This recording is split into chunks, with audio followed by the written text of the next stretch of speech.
Welcome to the headline news analysis on Flow FM 92.7. Of course, I'm not in studio alone. I have my colleagues with me here, and we're about to get into the analysis right now. Good morning to you. I'm Danielle Shitta-Bey. Good morning. How are you doing today? Good morning. How are you doing today? I'm fine. It's 3 days to Christmas. How are you feeling? Like I said, things like the Yuletide and things like that. You said that. You said that last week, actually. It's not something I left that a long time ago. It's just like any other day for me. So. But how was your weekend then? Well, my weekend was fine. It was great. Yeah. All right. Fantastic. Any matches you were excited about? Well, of course, the Nations Cup is here. And I'm always local before I consider international. So definitely, the AFCON is what got me, excited over. So you're going to, and of course, Kwara United is back to winning ways. Defeating Bayelsa United about 2 goals to nothing after a brief spell of away losses, and that's exciting. That's interesting. You like to take Nicholas on. He says he's very local first. Yeah. Before he so you prefer okpa, you prefer abacha before you consider shawarma and pizza and all of this. You didn't mention tuwo and amala. Okay, let's just include all of this. All right, welcome to the headline news analysis this Monday morning, the 22nd of December 2025. Before we get right into the conversation, I'd like to call our attention to a very, very ugly debate that I noticed around with certain persons or group of persons in a lorry. The bridge at Tipper Garage, I saw heaps of refuse there, and it's really annoying. The environment is not smelling nice. You can't have something like that, a structure like that, and then you see it turn into a mini market at night. No, this is a very beautiful city that we're having, and we're hoping that it gets even more beautiful than what we're seeing there. Did you notice it this morning as you walked past? Yeah, the thing is, when you talk of urban renewal, these are issues that you have to, refuse disposal, refuse management, and unsightly things are some of the things you have to work. So what's the essence of building fantastic structure and you don't put a process in place to ensure from all those unsightly things are seen? There's no use. Better you leave it the way it is. So whatever authority or agency is responsible for this. And of course, it's not about agency alone. It's about our habits. People. Because you see, we cannot stop talking about our attitude towards things. The moment you have people who feel that they can do whatever they want anywhere without consequences, then the battle is all lost before we even started it. All right. I think it's a bad habit. We should, move away from that. We should. And do better. We can do better. Yeah. You can't have visitors come into the city and then see things like that. Sometimes, in those days, social stories, they talk of the cleanest city being Port Harcourt. There are reasons why. There was a time Kwara City was ranked as one of the cleanest cities, There was a time, and that was when the initial time, when this sweeping of streets and things like that happened. So what is wrong with being consistent about that? So, and, considering the fact that Kwara has been in the news, now Okero Axis, has now been certified by UN as, free of open defecation and things like that. That is a momentum we should build in. Build on.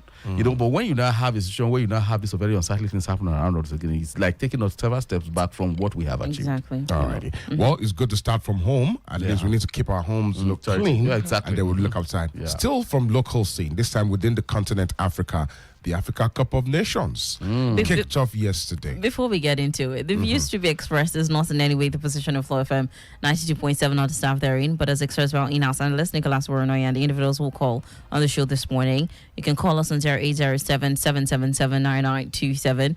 Again, 0807 777 9927 to be a part of the conversation. As well, we're streaming live on YouTube and on Facebook at Flow FM 927. So you can get on any of these apps and get in a live action as well. Please follow us across our social media. It's the same across all of them at Flow FM 927. Let's get into the Nations Cup. Yes, the African Nations Cup, kicked off yesterday with a very beautiful opening, performance. Yeah. Well, it's always very, very beautiful. Yeah, it's a little colorful. Yeah. Yeah, but away from that, to the matches, Morocco, the host country, playing against some Comoros and defeating them 2-1. Yeah. Nigeria has a game as well. To how prepared you think these boys are mentally, going into this game? And guess what, guys? Our correspondents are live in Morocco. We'll get to, get live feeds, live updates, match interviews with the players and the coaches, and of course some team news. We'll get them, from our correspondents who are live already in Morocco. It's Saturday in Morocco, so we get to talk to them at any time. Okay, so make sure you join us at 5:15 to this evening every single day for the AFCON update, and don't miss the Flow Live Football Show every Saturday. Exclusive conversation on the Africa Cup of Nations, the Total Africa Cup of Nations. Let's put it that way. Yeah, really. Talking of the opening ceremony, it was I didn't expect anything less than what Morocco presented. And we've been saying things about how well structured their football industry, their sports system is, and that was what was put on display yesterday. And in fact, where you look at the massive crowd, look at the fans that were there, and again, speaking about the game, Morocco versus Comoros, again, Comoros is relatively unknown in football. But look at the kind of game they played. They played fantastically well. And that tells you where African football is, where it is right now. And of course, I think it's a reflection of that. The reflection of that improvement is what you saw in recent reforms by CAF, introducing this Nations League that will be kicking off in, I think is it in 2028 or 29? Then, of course, the probability that AFCON will now be shifted to every 4 years, like you have in the UEFA Cup. You understand? So that is something that tells you that. But if it's going to be, will it clash with the World Cup? No, it won't. It will just like UEFA, that is a European Nations Cup thing. It doesn't clash with World Cup. So in fact, it's even I think if it happens alongside when you have it's better for us. You understand? It's better for us, so that, within that period when Europe goes on break, something that is Africans will be engaged, because normally the European seasons are closed at that particular time. So our players are just sits at home. So it's either they are engaged in what's it called? Their African Nations League, or they are playing, the African, the AFCON Cup. You understand? So it's a way of trying to improve on both the revenue and the quality of football in Africa. So going back to the to the game, there were some very unsightly things happening. Morocco has become notorious for the use of its fans using laser lights on players, and that is it's uncalled for. It is uncalled for, and I know that CAF has called it out several times, and there has been no improvement. And this is quite sad, really, because apparently what it simply shows is that the improvement, the improvement in their game and the status which they enjoy in Africa is getting into their head. Because they've been doing it and there has been no sanction. So what is simply telling CAF is CAF should make an example of them. Excuse me. All right, take it easy. All right. Of course, that is what football excitement does to you. So that is just the preliminary. So let's see how it goes. But I sincerely hope we have this kind of crowd in the other games that comes, All right, Nigeria's opening game. How do you think the boys are really, really prepared right now? Can we say you have confidence in the team? Well, I'm not going to try to sugarcoat it. A lot has been happening to the Super Eagles for quite a while. And it looks very much like we might have to give them a BOD and, just show the same kind of enthusiasm. Because I can tell you from all the monitorings that I have been, doing on how they are doing in camp and what some of the correspondents, journalists that I know that we're friends with, what I ask them is there is a bit of low quality interest even among Nigerians there, because of the World Cup, the outcome of the World Cup qualifiers, on the one hand. Then, of course, the issue of, the commitment of the players. But so far, there has been a lot of, excitement within the camp. And the boys are really shaping up, what I'm going to tell the Super Eagles is, if they are listening, those players, is that, look, a lot has been said, about that cast doubt on their commitment to their country.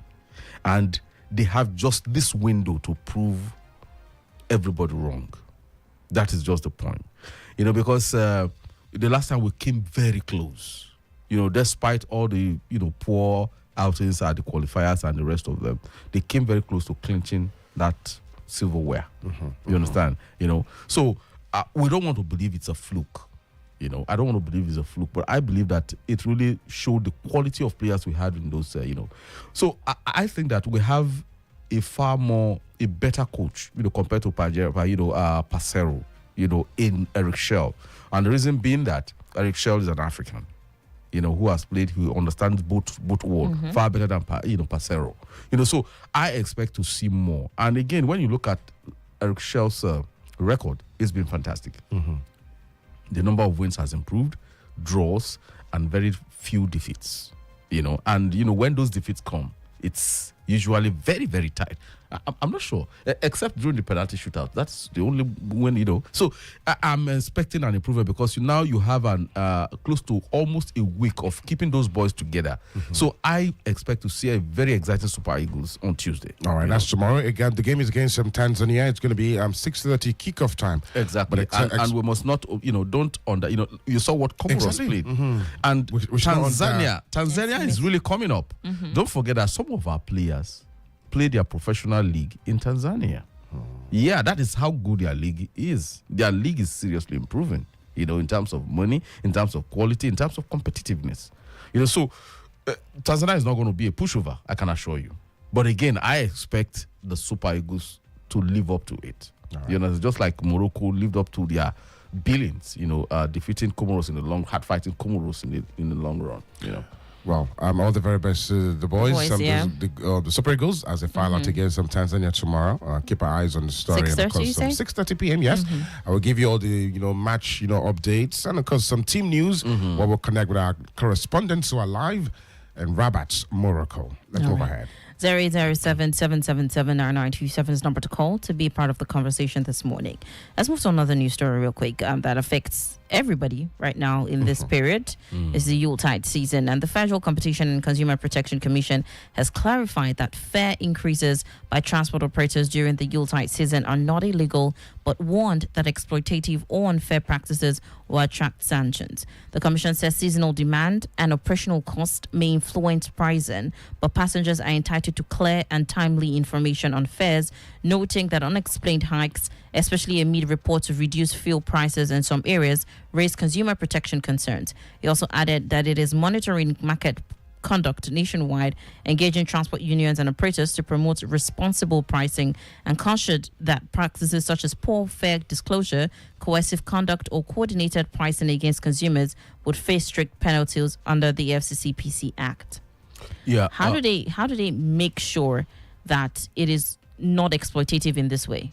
Well, you see, consumer protection. Let me just give an overview of what the agency is meant to do. In America, there is what you call the antitrust law. Antitrust law is just there so that there can be no monopoly, there can be competitive, markets. You understand? It's a situation where you now have, some people ganging together to exploit people and monopolize the market. That is what the antitrust law is meant to fight, and there are agencies that do that. So, the Consumer Protection Agency in Nigeria is meant to mirror that law in Nigeria. But unfortunately, there is a big challenge because we have a kind of informal market. It's not structured, properly structured. So, doing that, you see a lot of flip-flop, if they might have a standard here in Abuja, here in Ilorin, and it might be different in Abuja, So, definitely, that is the challenge, enforcing, competitiveness. Do we have a call? Yeah, but he ended. Okay. So, that might just be one of the challenges they are going to face in trying to ensure that consumer get the best. You know, Right. okay. Call is here again. Okay. Hello, good morning.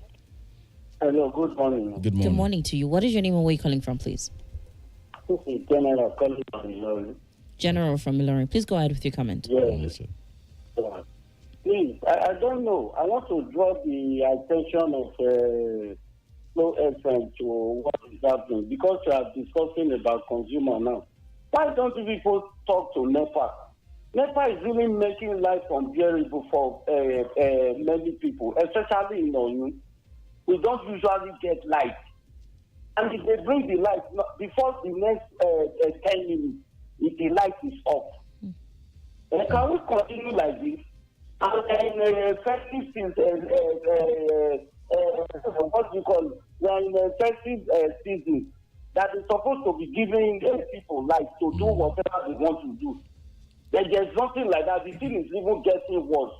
Please, if you want to use your able position in that station to talk to NEPA, it's really, people are annoyed. It's really not encouraging. Thank you. All right. Thank you, General. Well, I'm pretty sure that the Ibadan Electricity Distribution Company, Are listening to what we're saying because, General has raised a very vital point. A very vital It's a point. festive season.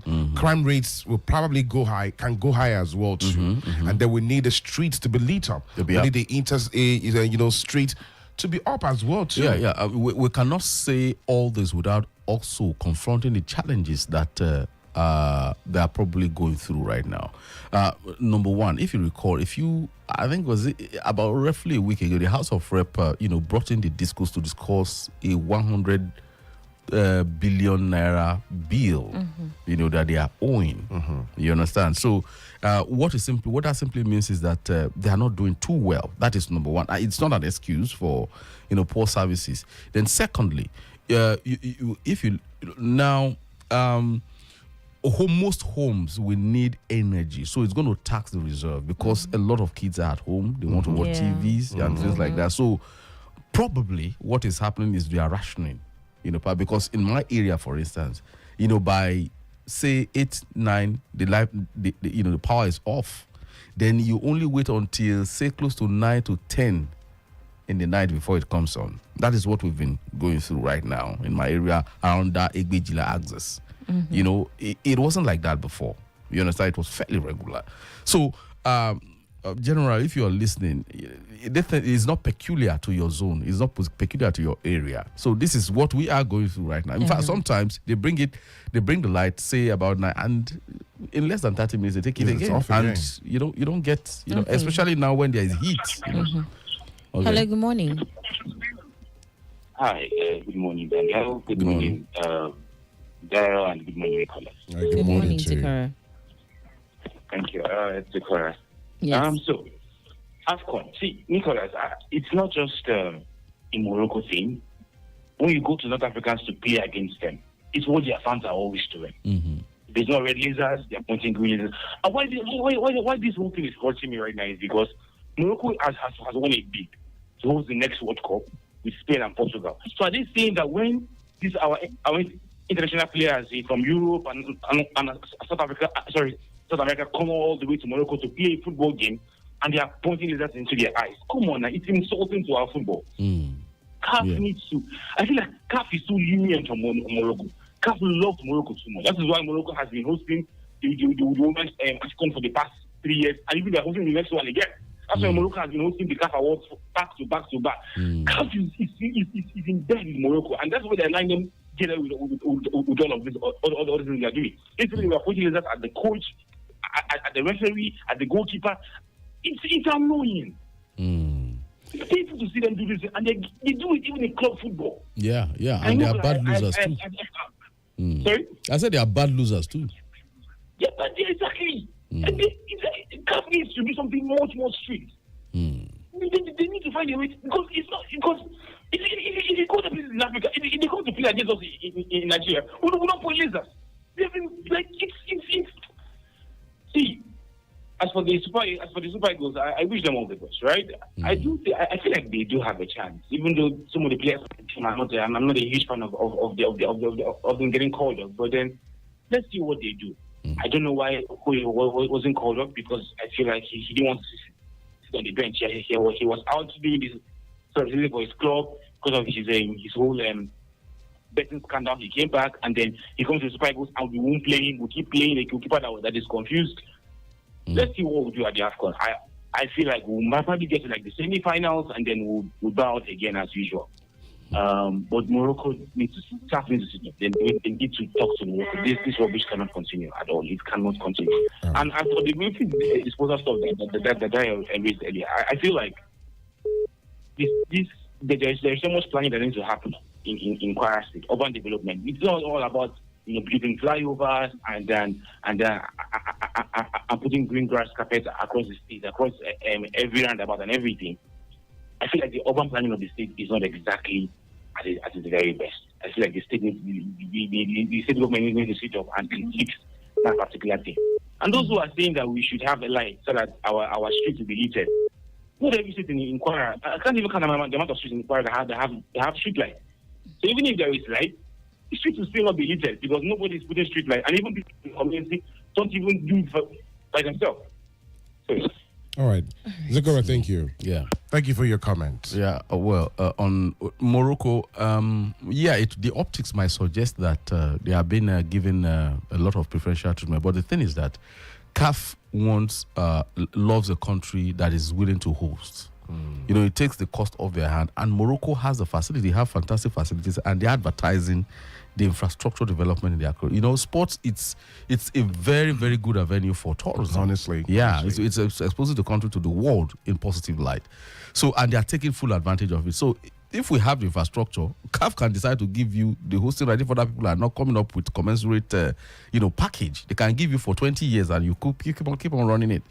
So that is the thing, and, when sometimes, he who pays the piper calls the tune, sometimes, and that is probably what is happening. Maybe they have been talking to them, guys, please do something about this and the rest of them. But I know that CAF understands too that at some point it's going to be bad market if they fail to do what they are supposed to do. All right, 0807 777 That number connects you directly to the studio this morning. We have a call. Hello, good morning. Hello. Good morning to you, Michael. This is Michael. Yes. Right. Please go ahead. Okay, so let me start with AFCON. I understand the feeling of the last caller, but the fact is how many African countries are ready and willing with the necessary infrastructure. Morocco is willing, they are ready, they have all it takes, and they are ready to even pay CAF, which to me, CAF is all about highest bidder in their pocket. We must not leave that out. So if a particular country is always giving them what they want, and of course they will follow it. So that's about AFCON. On the consumer protection, I think, honestly, I don't even understand Nigerian economics. Because things goes up, and when things are supposed to indicate us lower down, and it's supposed to affect every other thing, it's not affecting. The reduction in this fuel price, to me, is not even a blessing, because I'm not seeing, except people that have private cars, they're the only one enjoying it. Because how on earth can you talk about a transport company carrying maybe 40K or 41K from Abuja to Lagos, and all of a sudden this festive period is right? It is something. The math doesn't add up. It's not just adding up.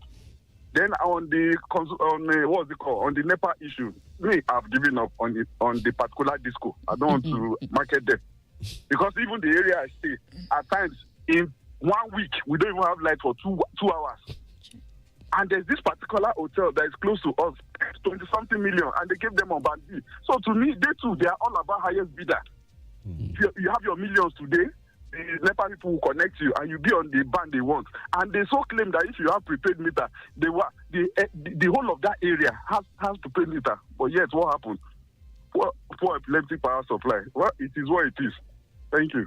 All right, thank you, Michael. Yeah, very good. That apt summary of most of the basic points we just raised, and of course, like you rightly pointed out, you see the economics of Nigeria is kind of it's mind-boggling.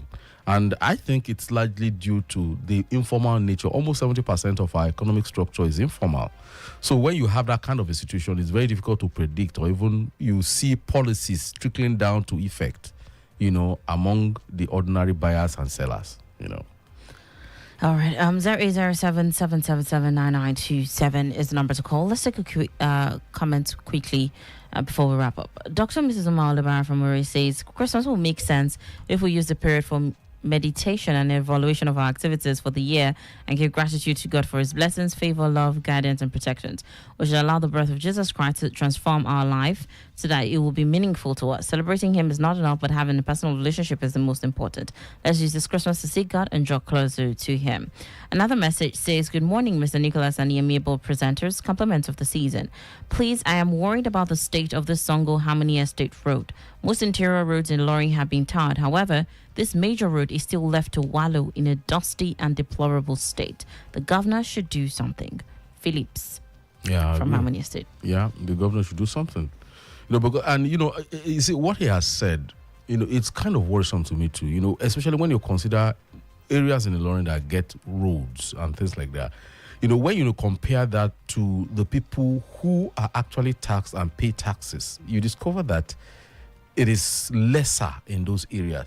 Because if I were in power in Kwara State, for instance, I would look at all those new sites, because that is where you have people that are predominantly, settlers. Those people, it is easier to get them to pay tax than the people who are here. Yeah, because they will be very stubborn. That is how it's done. That is how it is all over Nigeria. All right, let's touch on this story before we round up on the story real quick. The Kwara inclusion advocates have called on political actors in the state to prioritize competence, inclusion, and peace as discussions ahead of 2027 governorship election gather momentum. The group warned that continued exclusion and identity-based politics could undermine social cohesion and stability in Kwara State. Mm-hmm. Yeah, in fact, there was one very strong point that was made, which resonated, and which is that it's time to knock down every structure that will make it difficult for a Christian governor to emerge in 2027. And that is a very fine point. You see, there is always this thing that I keep on saying. Most times, when somebody stands up and say, I'm a Christian campaigning for something, you start having a lot of, people start looking at it as if it's, but it is a right that some people should enjoy. That is the truth. Because especially when you have a cosmopolitan state like Kwara State, you understand? It should reflect, the optics should reflect that, this is a cosmopolitan state, and people of diverse faiths can aspire to be to the highest office of the state.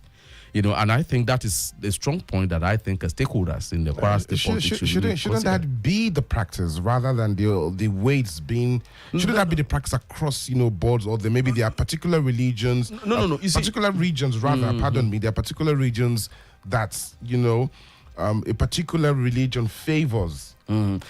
Actually, you see, when you look at it, strictly, impartially, you discover that people who are manipulated, there are very few people.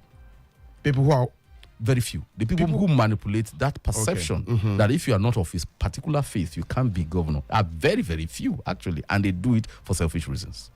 It's as simple as that. Because, the history is there. There was Cornelius Adedayo.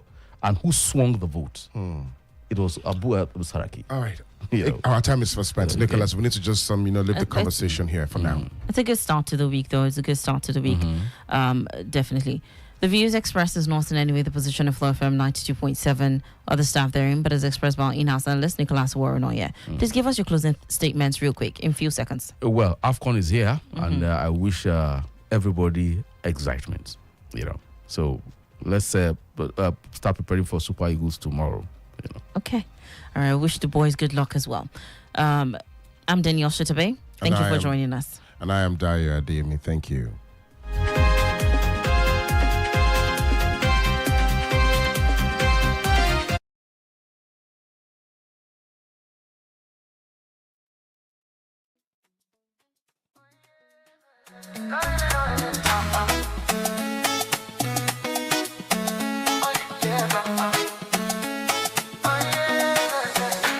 Girl, you find past sunset for Kwara sky. Flow FM they play, I no go lie. Your ways they move to the rhythm, my supply. Be sweet for body or more, I know 59.